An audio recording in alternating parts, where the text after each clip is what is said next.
Welcome, everybody. Mark Hart here from Memphis Investment Properties, and I have a really incredible guest speaker today for the show. The topic is going to be 1031 exchanges.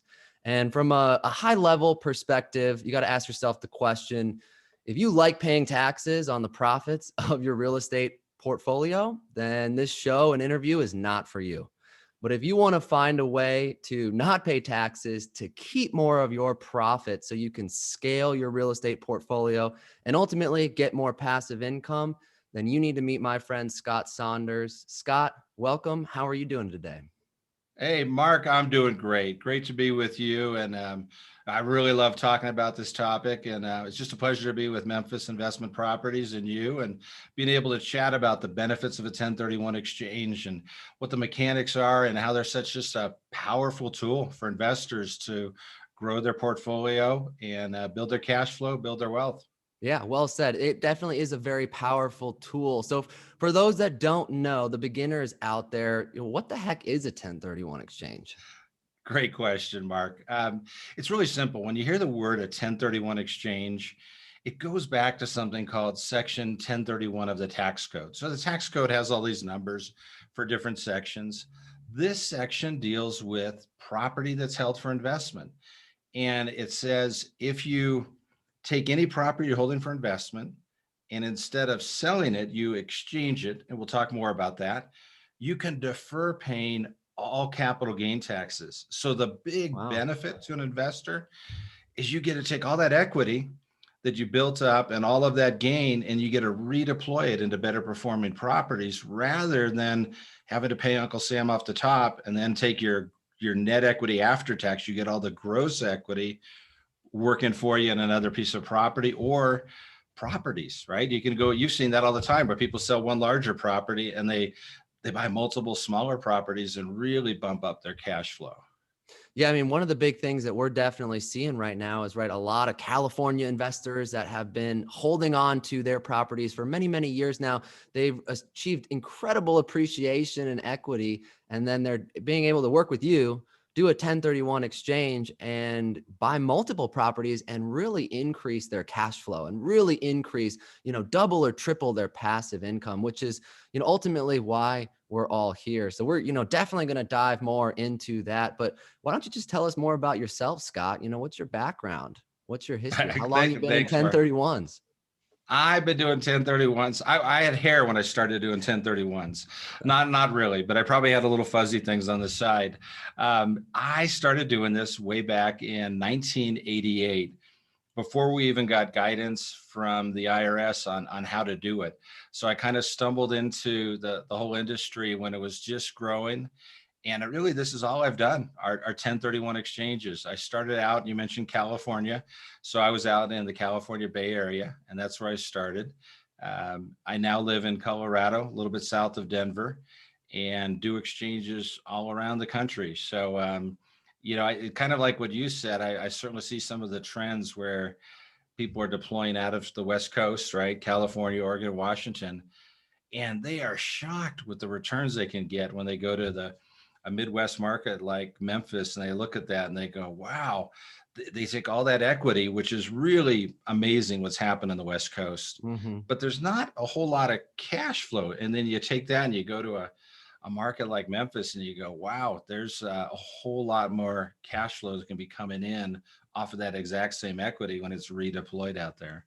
Definitely. I mean, we're seeing investors that are selling a property for 500,000, 600,000 in California, but it's only renting for $2,000 a month, if that. And then they can, work with you, sell that property, and then go buy multiple, 6 properties that are all coming in at around $6,000 a month in rent, which is just absolutely incredible that they can double or triple their rent using the same amount of capital, which is great. So you're working with asset preservation.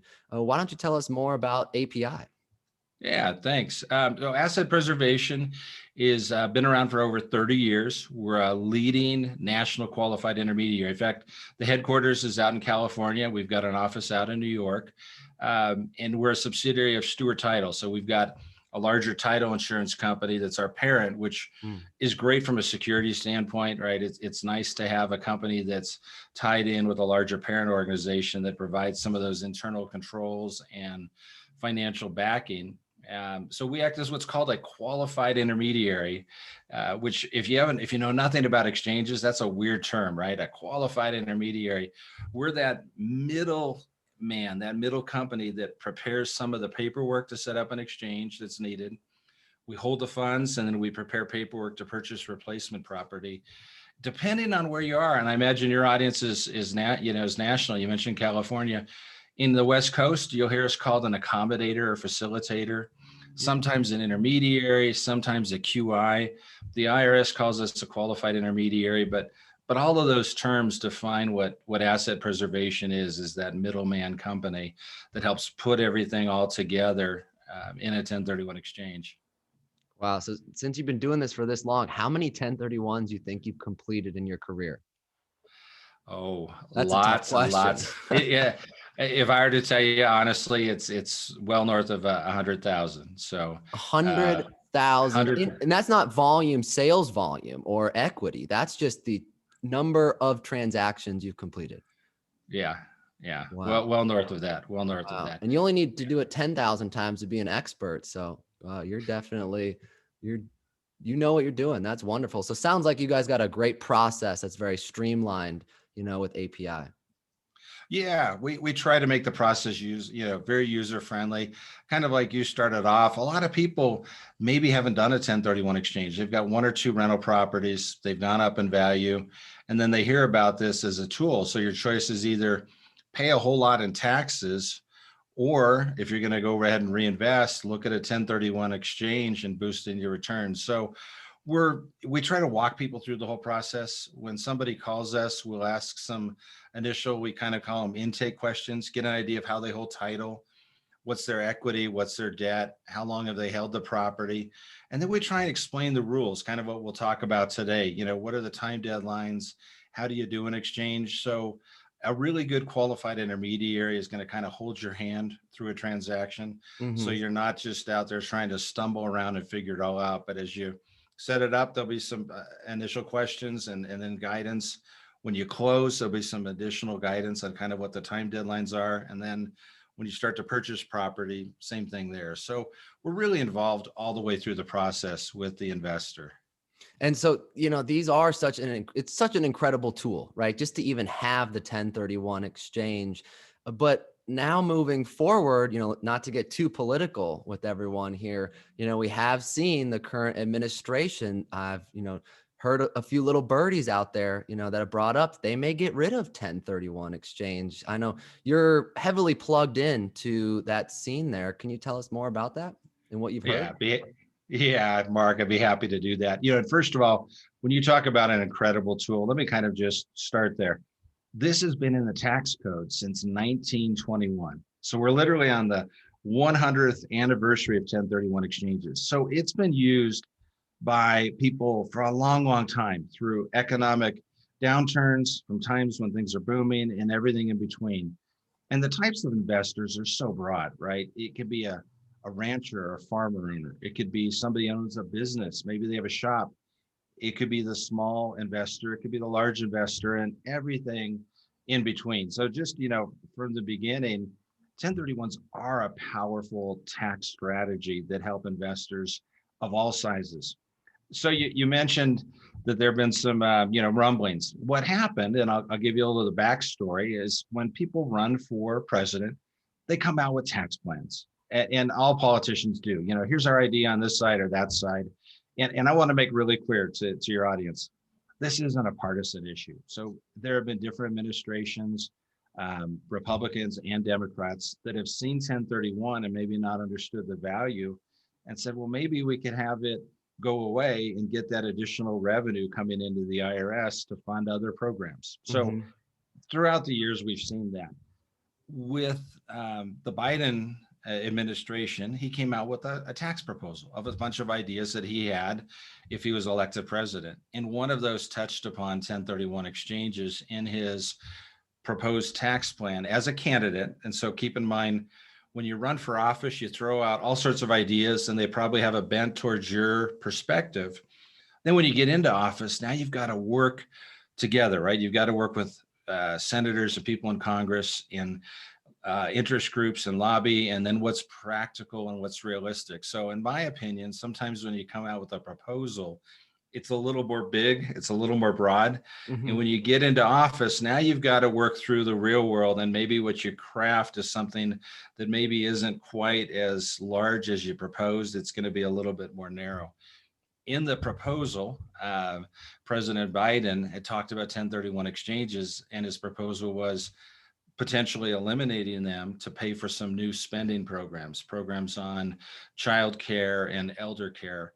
A pretty significant spending program. The price tag was about $775 billion. So we're not talking something that's really small. It's a big new program. Yeah, definitely. So then I feel like that is one thing to where, because of what he said, we've seen this massive boom. At least we feel it over here with clients coming to us almost daily saying, oh, I'm afraid 1031s are going to go away. And who can I talk to? I need to find someone like you, Scott. So let's just assume, theoretically speaking, that if they did go away and you couldn't do a 1031 exchange, what type of taxes would the investor be exposed to? Great question there. The taxes are really fourfold. So we get this question probably like you do, which is, well, what is the capital gain tax, right? Almost in a singular form. What's the tax? And I have to go back and say it's a little more nuanced than that. So I'll break it down into 4 different components. If you're going to have to sell and pay taxes, you'll have to pay taxes on the depreciation recapture. That's a rate at 25%. The remaining federal gain is taxed at either 15% or 20%, depending upon your taxable income. Next up, you're going to have state taxes. So you're fortunate there in Memphis. You don't have state taxes. You're one of the states. Florida does, and Texas. Yeah. I know. And it's no surprise why all the businesses and people are starting to flock to states with no state tax. On the other side, you have states like California. Their top tax rate is 13.3%. And I will tell you, as of today, we're doing this right now at the end of February. There are a lot of states that are proposing bumping up their taxes because of the COVID and the pandemic, and their revenues went down. So they're looking at ways to boost revenues. So I don't think California, that 13.3 is going to be such the outlier. There are a lot of proposals. Last tax that's kind of sneaks up is something called the net investment income tax, which is kind of a mouthful, but it was put into the code about 10 years ago. And it's an additional 3.8% tax on what we call net investment income. That includes capital gain. So the threshold is, if you're a single filer, any net investment income over 200,000 would face that tax. If you're married, it's over 250,000. So net, when you talk about the tax, you got to add up to the depreciation recapture, federal, state taxes when they apply, and the net investment income tax. What I find is that a lot of investors, when they add all those up, they're shocked at the amount of their profit, right? Their money that they think they're going to earn, that they're going to have to give over to Uncle Sam. And that's really what kind of stimulates the whole discussion on 1031 is looking at that tax bill and going, wow, I've had a property for 15 years and it's been a lot of work and I made a few bucks, but I'm going to have to turn over all that money to the government on my gain. Yeah, it definitely can be really shocking. And, me personally, I'm not a CPA or tax attorney. And so we do have referrals for you out there. My personal CPA, basically, if you hold real estate, we really strongly advise that you do have, a CPA and a tax attorney to kind of really get granular with it and see how these taxes will or won't affect you. And if you would like that referral, please just reach out. My contact information will be, below. So then, let's say you are, brand new to the 1031 exchange and you're interested in actually moving forward, right? You've got a property, it's appreciated very well. And now you want to perform a 1031 exchange. What's the first step that an investor should take? Well, you actually kind of alluded to it. I would recommend the first step you do is call your CPA or tax advisor and first find out what would I pay in taxes. So I think that's a good starting point, is just to get that data and find out what you're up against. That's the first step.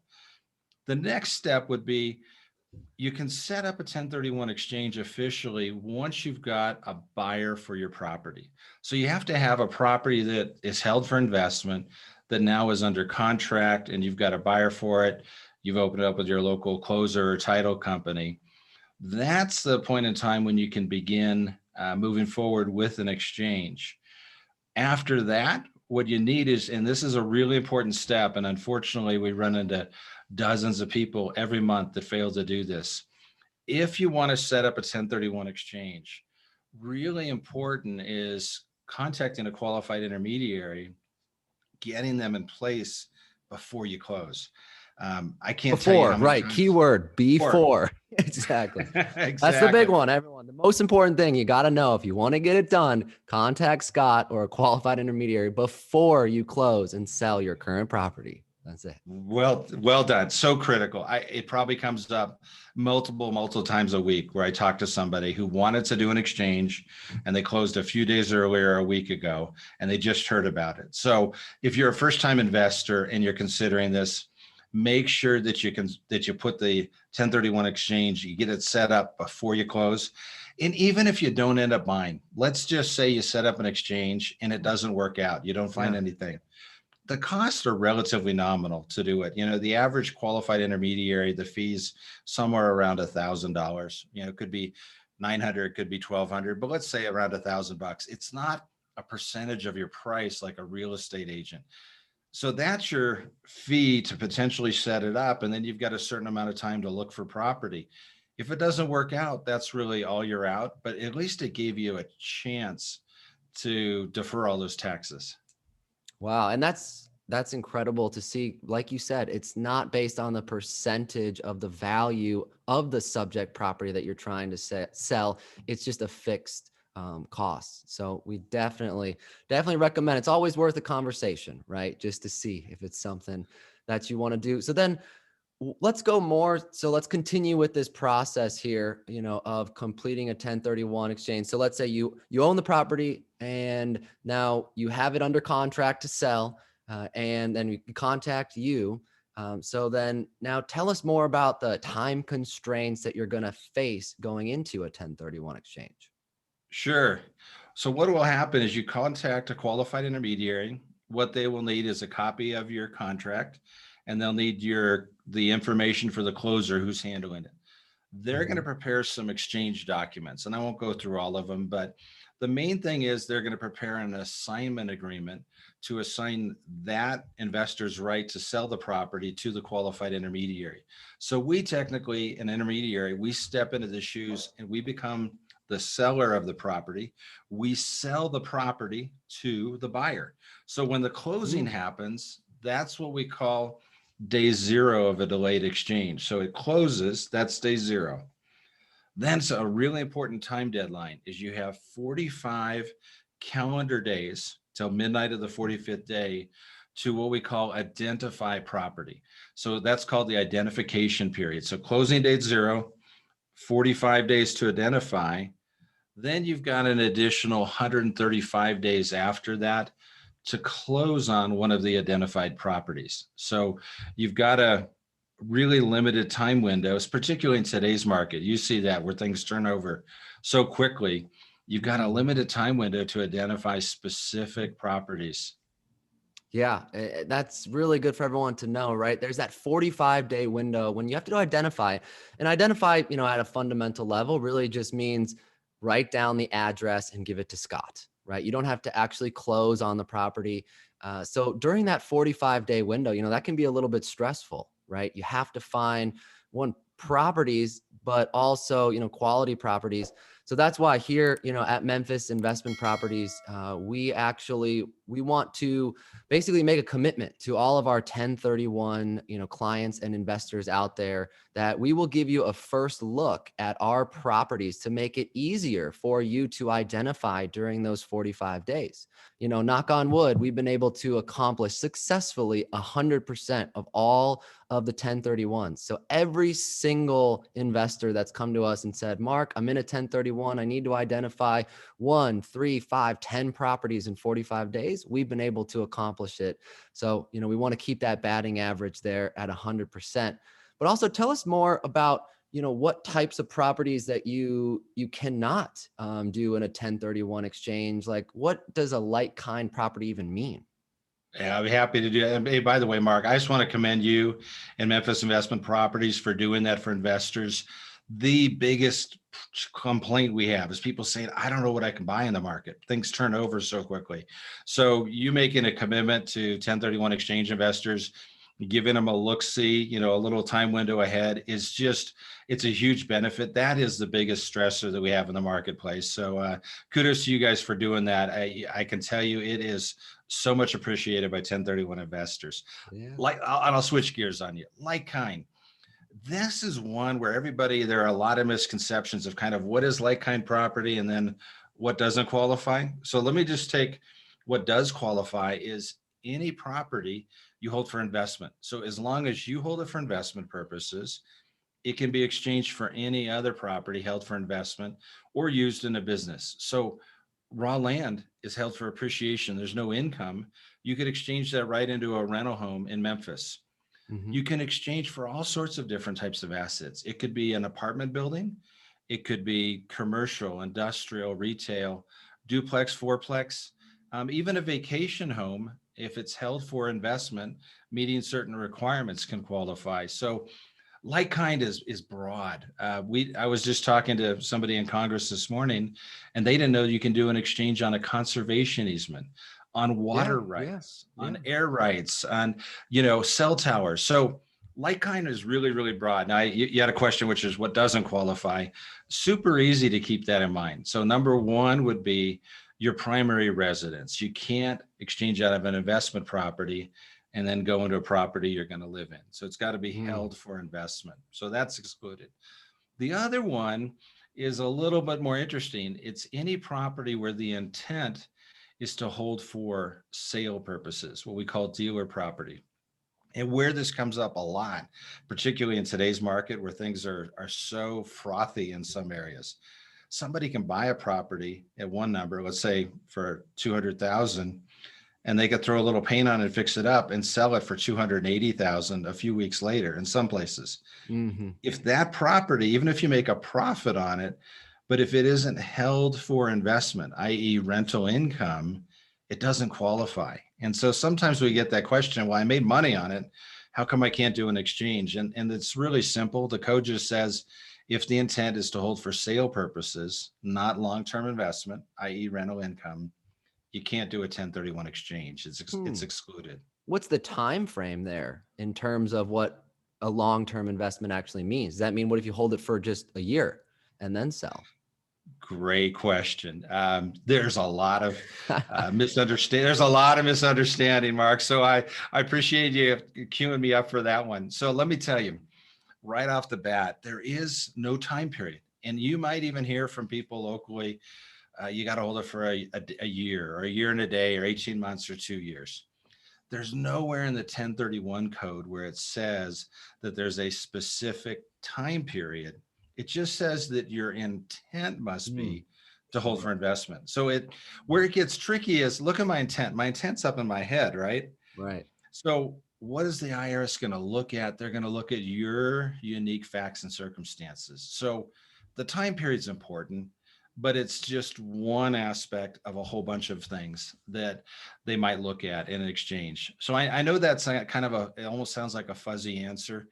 Many CPAs and attorneys would say, if you want to be conservative, holding it for a year or more is relatively conservative.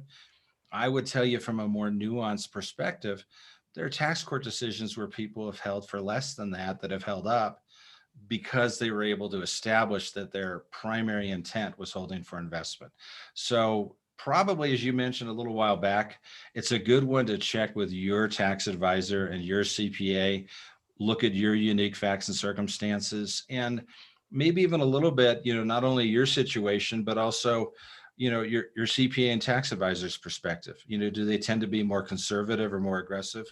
There are different perspectives out there, and it's just good to review that with your advisor to find out where they land on that. Definitely. So we talked about what you can't, do a 1031 into. Well, what about apartment syndications? Are you able to do a 1031 into and out of an apartment syndication, like a traditional GP, LP Yeah. type of split there? Yeah. We get that question a lot. The short answer is no.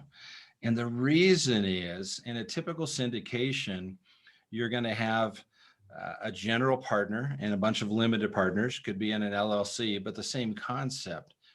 The IRS has said specifically you cannot do an exchange on a partnership interest or a member interest. It's excluded. And the reason is pretty simple. The partnership, and that's the syndication, let's call it, that owns real property.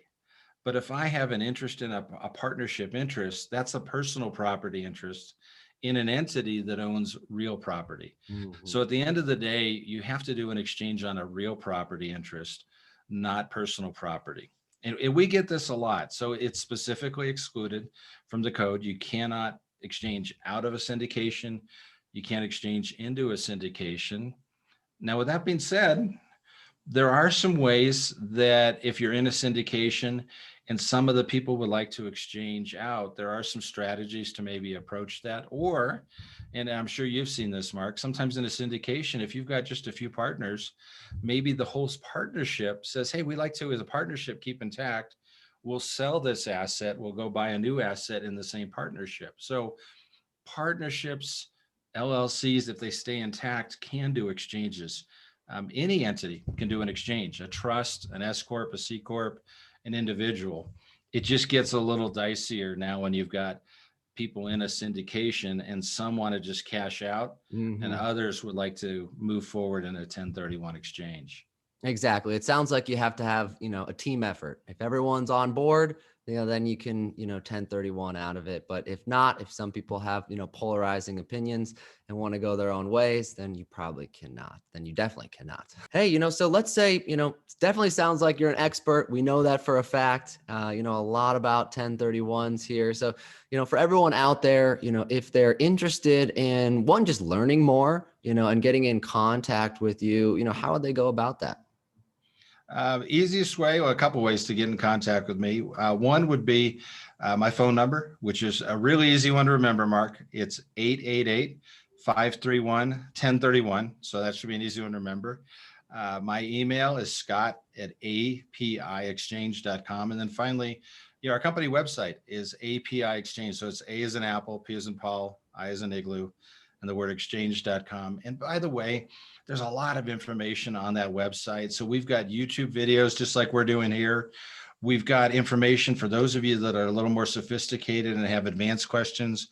We've got advanced information. We've even got a calculator, which is just a great tool for maybe a first-time investor, where you can plug in your numbers. We call it our capital gain tax calculator. And then you can see what you're going to pay in taxes. And then you can see, if you do an exchange, how much more property could you buy? And if you don't, what that would look like. So there's some great tools on there that we try to make available to real estate investors who haven't done this, so they can kind of get a feel for the process and maybe look at their situation and see what the numbers might look like. Yeah, it truly is incredible what you guys are able to, accomplish and help out with investors all across the board. So also, you guys can reach out to me. Happy to give you Scott's contact information. We'll put this in the comment section below in the description, for the video. So hope you guys like this interview. Please make sure you subscribe to our YouTube channel. We'll continue to be having these incredible interviews and get some of the best experts in real estate investing here on the show. So that's it for today. Thank you all, and happy Friday.